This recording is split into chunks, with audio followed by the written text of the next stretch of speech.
Continuamos con nuestro retiro, con esta segunda predicación.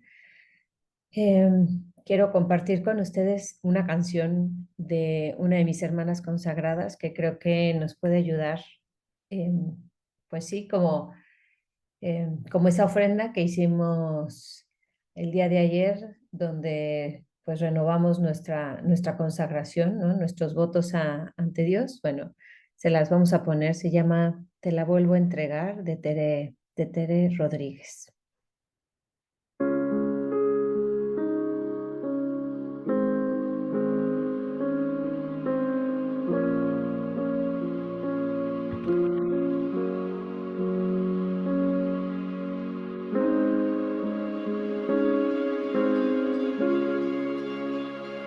Te la vuelvo a entregar con la pureza del primer día y su gratuidad, con la locura de quien quería totalidad,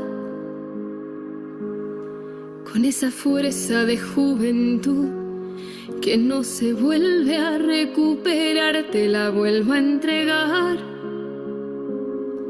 en cada instante de una vida rota que quiere más, en cada día que vivo dentro y en soledad, en horas tristes y otras alegres del que se da. Y una vez más te la doy entera sin resquicio alguno de negociar. Y vuelvo a verte y en tus ojos dulces me vuelvo a enterrar. Y me hago tuya y te pido toda esa promesa del más allá. Y una vez más no te pongo frenos ni quiero tiempo sin darte más. No espero nada que no sea aquello que quieras dar. Te entrego todo sin mirar atrás.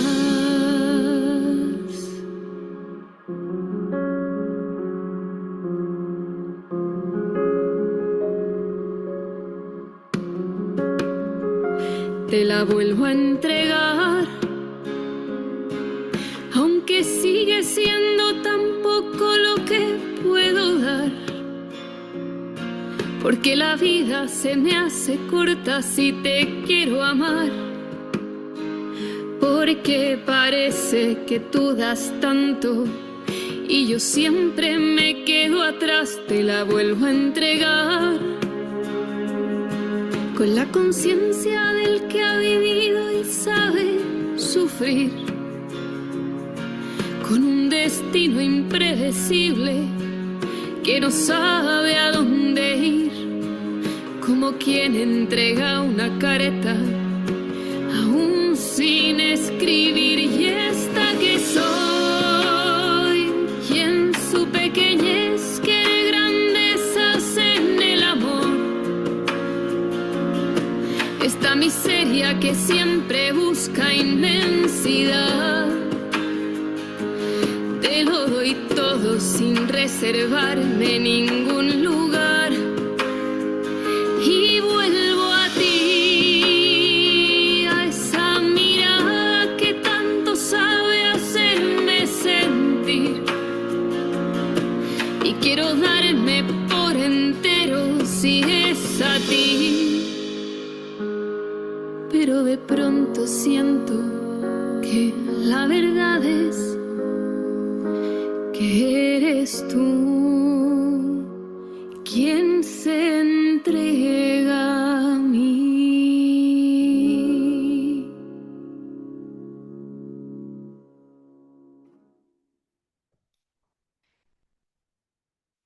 Bueno, pues un regalito.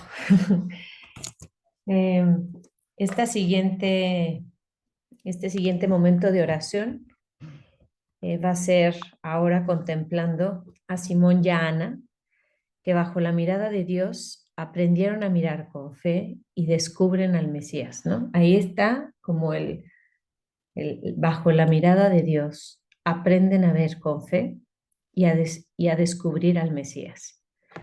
Entonces, vamos a poner un poco, pues, qué es la fe, cuál es la mirada y cómo lo descubrieron, ¿no? Entonces, la fe, como nos dice San Pablo, sé bien en quién he puesto mi confianza, ¿no? La fe es en alguien, ¿no? En alguien por el cual, pues en nuestro caso, hemos dejado casa, tierra, familia, riquezas, seguridades, todo, ¿no? Por alguien, la fe, ¿no? La fe es un acto personal, como dice el Catecismo de la Iglesia Católica en el número 166 dice 166. La respuesta libre del hombre a la iniciativa de Dios que se revela. O sea, respuesta a una revelación de Dios que hace de sí mismo. Y es una respuesta libre. El don de la fe, ¿no? Es un don que parte del encuentro con una mirada. Es un don que recibimos, pues gracias a nuestros papás en el bautismo y que vamos avivando como esa semillita que conforme la vamos cultivando va creciendo, ¿no? Y conforme vamos mirando ese amor de Dios, esa revelación, la vamos conociendo, se va avivando. Entonces, la fe. Quiero hacer dos menciones de un poquito el contexto, pues de Ana sobre todo y de Simeón, ¿no? Ana, hija de Fanuel. Me lo voy a leer de nuevo, perdónenme, pero creo que voy a volver a leer el pasaje de, del Evangelio que contemplamos hace ratito para volvernos a poner en el contexto, ¿no? Entonces, Lucas 2, del 22 al 40.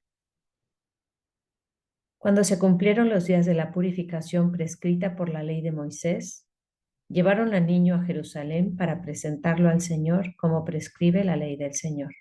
Todo primogénito varón será consagrado al Señor. Ofrecieron también en sacrificio, como dice la ley del Señor, un par de palomas o dos pichones. Había en Jerusalén un hombre llamado Simeón, hombre justo y piadoso, que esperaba el consuelo de Israel.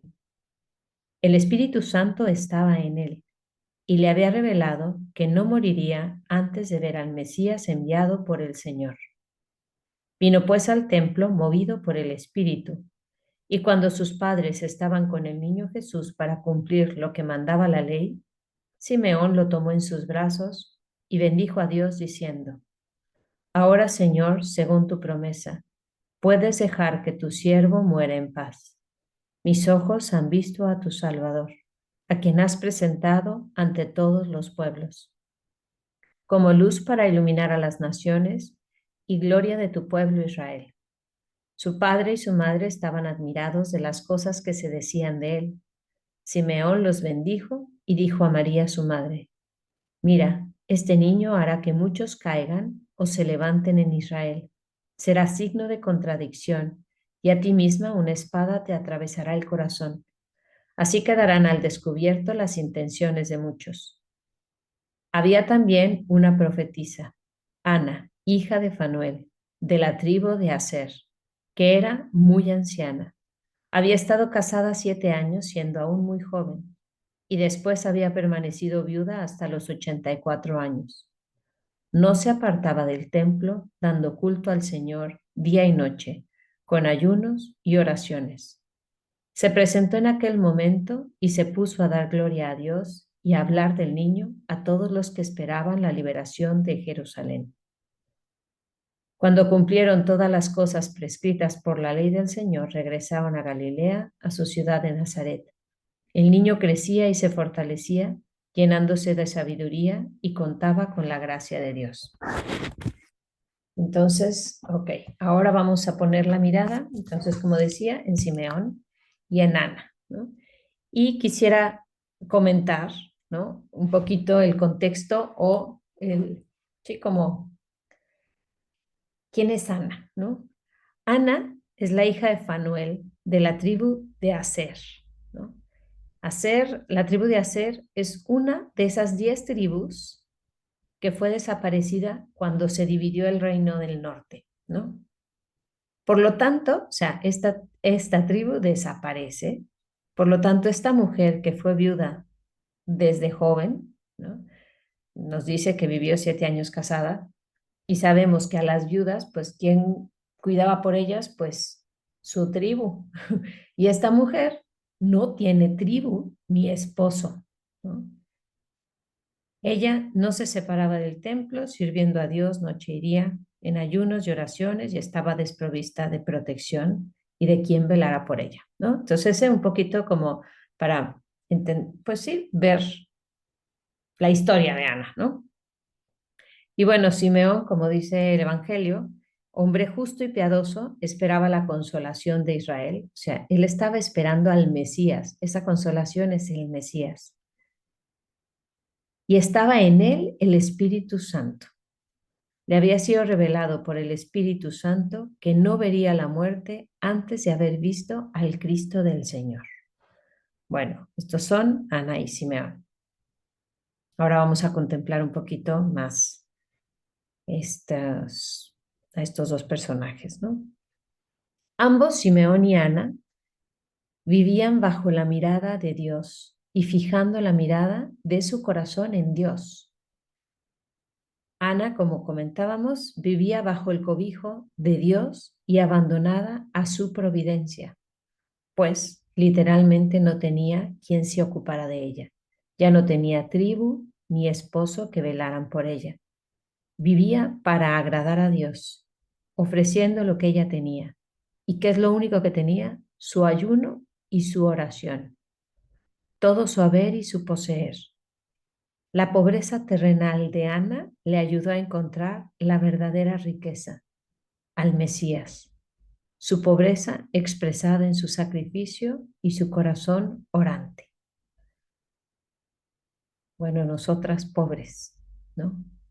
Nuestra pobreza más grande, quizá algunas hemos o han experimentado pues la pérdida de sus familiares y poderse sentir quizá, pues sí, ya solo me queda mi comunidad, ¿no? Y esa es ya una riqueza, ¿no? No estamos desprovistas de todo, ¿no? Pero lo que podemos presentarle a Dios, quizá algunas han ido perdiendo pues sus capacidades, sus facultades, antes podían hacer muchas cosas y Dios va permitiendo que podamos ir experimentando nuestra pobreza para solo poder ofrecer eso, mi oración, mi ayuno, la ofrenda de mi vida, ¿no? Mi pequeñez y mi pobreza, eso te lo ofrezco, Señor. Y ahí está mi pobreza unida a la suya, ¿no? Entonces, Ana vive confiada, se sabe mirada por Dios, vive bajo el cobijo de Dios y abandonada a su providencia.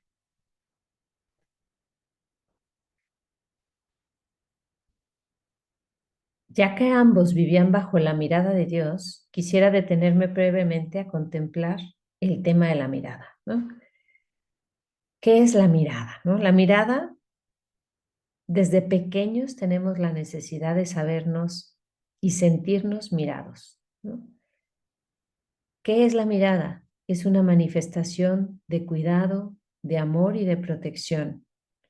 El bebé, en los brazos de su madre, desde pequeño recibe su seguridad y tranquilidad de la mirada de la madre. Se alimenta, ¿no? De la madre, pero yo creo que lo que más le alimenta es ese contacto de mirada con la mirada de su madre, ¿no? El saberse mirado por ella. Y si lo hemos visto con nuestras hermanas, con, pues no sé si alguna de ustedes tuvo la gracia de tener que su mamá tuviera algún hijo cuando ya tenías conciencia, ¿no? Yo soy la más chica de mi casa, entonces no tengo esa experiencia, pero la tengo como tía, ¿no?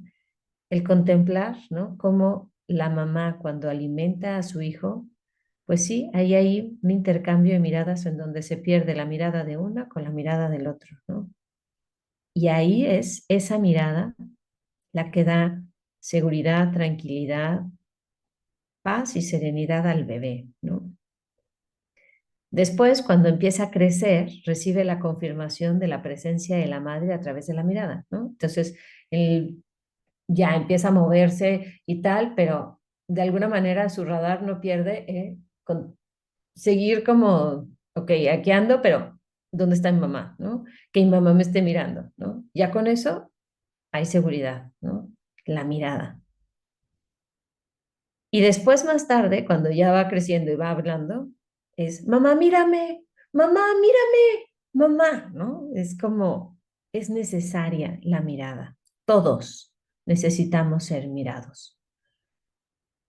Y yo creo que más allá, ¿no? Necesitamos ser mirados y que esa mirada nos refleje aceptación, nos refleje valoración, nos, nos haga sentirnos valiosos y amados, porque hay de miradas a miradas, ¿no? No nada más una mirada que te enjuicia, ¿no? O una mirada que te está viendo con desconfianza, sino una mirada de amor en donde nos sabemos conocidos, valorados, donde somos, ¿no? Entonces, bueno, Simeón y Ana vivían bajo la mirada de Dios. Y me imagino que ese vivir bajo la mirada no era bajo la mirada del Dios justiciero, castigador, del Dios que estaba viendo a ver qué hacían, en dónde cumplían o no cumplían, sino muy al contrario, vivían bajo la mirada de un Dios Padre misericordioso que velaba por ellos, ¿no? En el caso de Ana, que velaba por darle el cuidado que ella necesitaba, ¿no? Todos los años que vivió en el templo, era bajo el cuidado y bajo el resguardo de Dios, ¿no? Simeón vivía bajo la mirada de Dios. Y este vivir bajo la mirada les permitió a ellos fijar la mirada en el corazón de Dios, ¿no?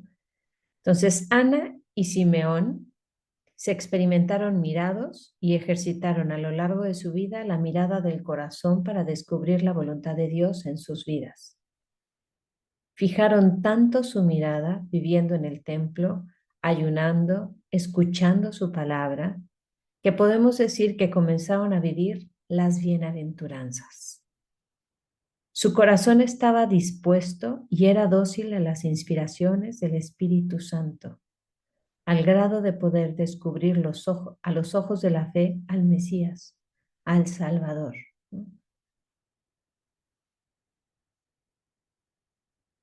Simeón, movido por el Espíritu, fue al templo. Reconoció en la humildad y sencillez de José y María al niño Jesús en sus brazos. Podemos decir que Simeón no se dejó llevar por las apariencias y que siguió el consejo del Señor a Samuel, ¿no? Que encontramos en la primera carta, en 1 Samuel 16. Dice, la mirada de Dios no es como la del hombre. El hombre ve las apariencias, pero el Señor ve el corazón. Simeón vivía tan conectado, era un hombre del Espíritu, que movido por el Espíritu sabe reconocer en esa pareja pobre, habrán llegado, ¿sí? Quizá habrán pasado desapercibidos como aquella viuda pobre que echa las moneditas en el templo, que nadie percibe, pero que Jesús sí ve, ¿no? Entonces, ahí entran José y María con el niño Jesús en los brazos y con sus dos tórtolas. Y Simeón descubre y sabe descubrir ahí al Mesías. Y mirando con los ojos de Dios, reconoció al Mesías y dirigió las palabras que bien conocemos. Ahora, Señor, puedes, según tu palabra, dejar que tu siervo se vaya en paz, porque han visto mis ojos tu salvación, la que has preparado a la vista de todos los pueblos, luz para iluminar a los gentiles y gloria de tu pueblo Israel. Su esperanza estaba siendo cumplida. Aquello por lo que había vivido esperando, aquello por lo que había esperado toda su vida, esperando la consolación de Israel. Aquí estaba el consolador.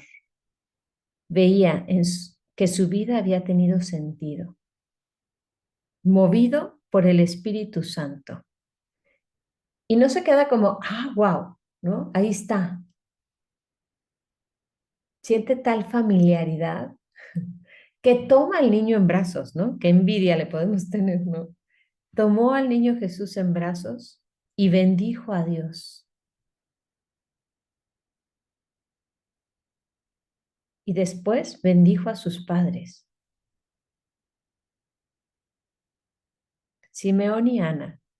Como podemos ver, quizá en matrimonios que conocemos, que llevan mucho tiempo juntos, o con personas que conviven mucho tiempo juntas también, quizá en nuestras mismas comunidades, ¿no?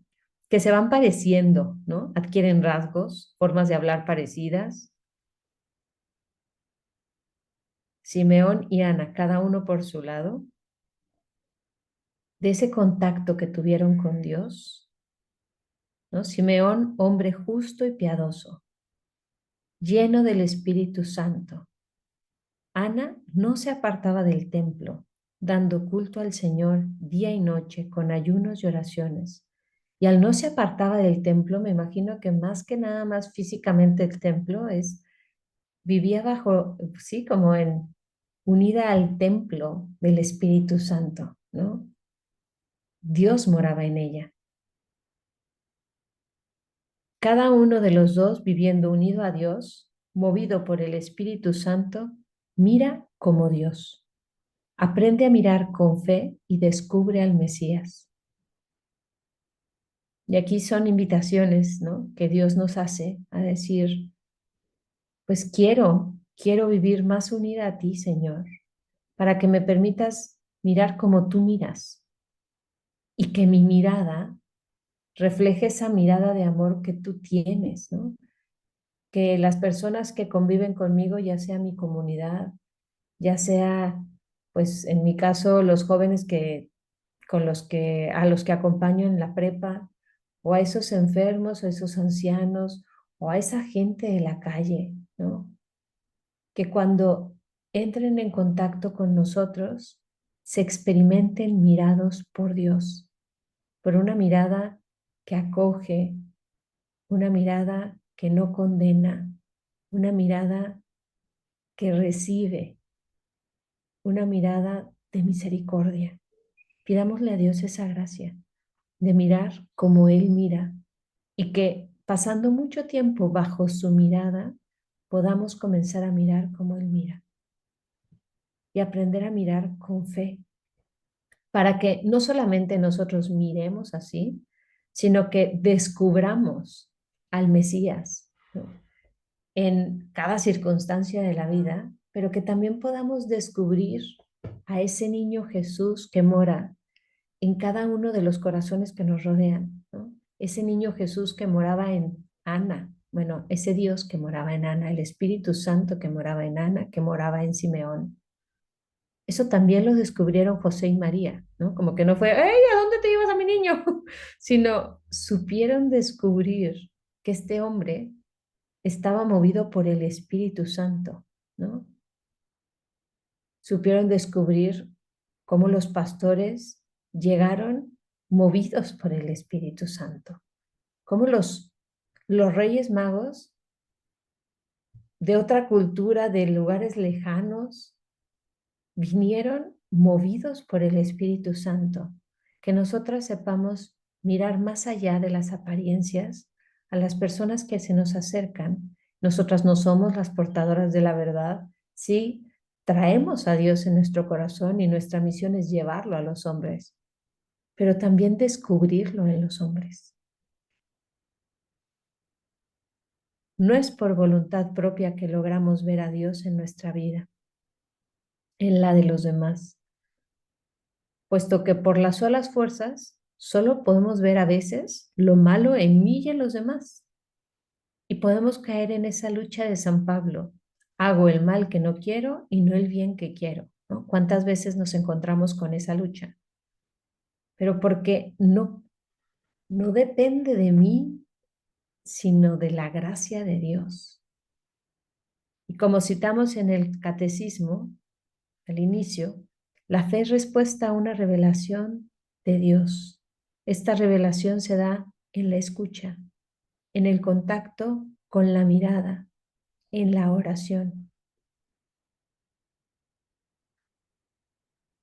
Como vimos en Simeón y en Ana, fue su vida de unión con Dios, viviendo con la conciencia de vivir bajo la mirada de Dios, que fueron movidos por el Espíritu Santo y fueron capaces de descubrir a Dios. Que el ejemplo de Simeón y de Ana nos lleven a nosotros a desear vivir con mayor conciencia bajo la mirada de Dios. ¿Cuál es esa mirada que tiene hacia mí? ¿Cómo me siento mirada por Dios? Su mirada es una mirada de Dios Padre, de Padre que me ama, de esposo que se dona, que se entrega, que confía, que espera, que no pierde su confianza en mí, que me conoce y conoce mi miseria, pero aún así me acepta como soy, me ama y sigue creyendo y confiando en que unida a su gracia, Él puede hacer grandes cosas a través de mí y en mí. ¿Cuál es la mirada que yo tengo de Dios? ¿Cómo me dejo mirar por Él? ¿O cómo me percibo amada y mirada por Él?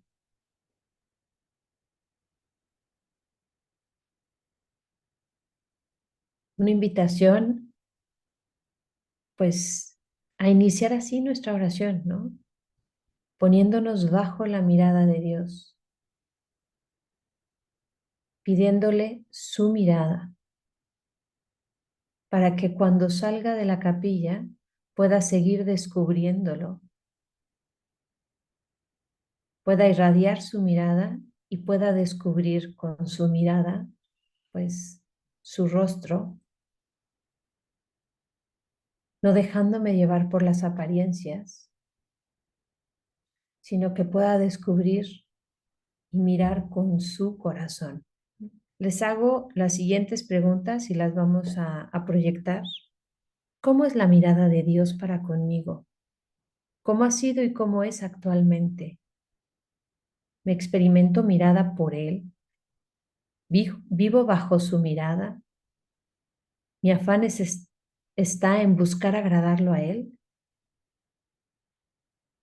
¿Cómo es mi mirada hacia el mundo, hacia las circunstancias que rodean mi vida? ¿Sé descubrir la mano de Dios, su plan en mi vida? ¿Qué cosas necesito que Él me descubra, en donde no veo su presencia?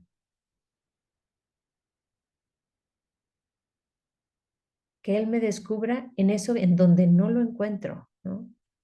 ¿Qué hechos de mi vida necesitan de su luz? Que Él me los explique, que Él me permita verlos con su mirada. Te pregunto, ¿a quién mira mi corazón? ¿En dónde está puesta mi mirada? ¿En mis heridas? ¿En mi voluntarismo? ¿En mi superiora? ¿En agradarla? ¿En mis compañeras? ¿En quedar bien? ¿En mi perfeccionismo? ¿En el qué dirán? ¿O en su misericordia? ¿En dónde está puesta mi mirada? Porque ahí quizá donde está tu mirada está tu corazón, ¿no? ¿Cuál ha sido una certeza que te ha regalado Dios de sí mismo? O sea, ¿qué te ha revelado Dios de sí mismo? O de su relación contigo en tu vida. ¿Cómo se te ha revelado a ti? ¿Cuál ha sido esa constante de Dios en tu vida? Y bueno, podría haber muchas más preguntas, ¿no? Me entrego, Dios, todo en mí es movido.